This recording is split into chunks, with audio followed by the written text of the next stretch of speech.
Maligayang pagbati sa iyo. Mabuti nakabalik ka sa channel na ito. O di kaya nasumpungan mo ang channel na Aralin sa Filipino. Munting kahilingan sa iyo kaibigan. Huwag kalimutang i-like at mag-subscribe sa channel na ito para mas updated ka sa mga bago pang video na lalabas tungkol sa aralin mo sa Filipino.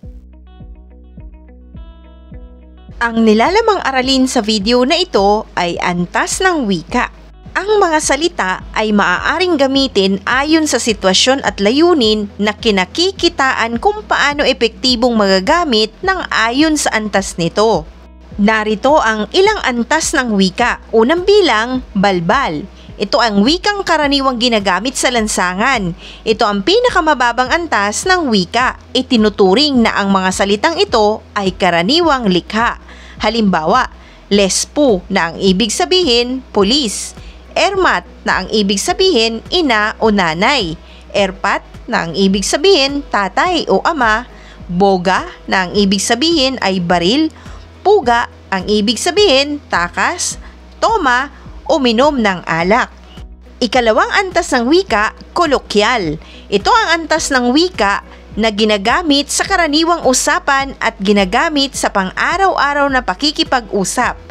Karaniwang may palit koda o code switching o halong koda o mix switching na ibig sabihin pinaghahalo sa pagsasalita o pagsulat ang Filipino at Ingles. Halimbawa, Pinoy, teacher, pre, tena. Pinoy ibig sabihin Filipino o mga Pilipino. Teacher na ang ibig sabihin ay guro o pre na ang ibig sabihin pare.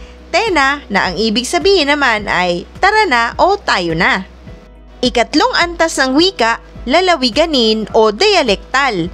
Ito ay wikang ginagamit sa isang rehiyon o sa isang lalawigan. May pagkakataon o sitwasyon na hinihiram ang salitang lalawiganin na nagkakaroon ng ibang kahulugan. Halimbawa, mga salita sa Luzon na ginagamit sa ibang rehiyon o lugar. Kaunin o sunduin sa Batangas. Mabanas o mainit ang panahon sa Laguna, abiarin o asikasuhin sa Quezon, balaw o alamang sa Aurora. Narito naman ang mga salita sa Visayas na ginagamit sa ibang rehiyon o lugar, bana o asawang lalaki, 11 o 11, sugba o ihaw, kadyot o sandali lang. Narito ang mga salita mula sa Mindanao na ginagamit sa ibang rehiyon o lugar. Halimbawa, malong o kasuotan ng mga kapatid nating Muslim, kulintang o instrumentong pangmusika.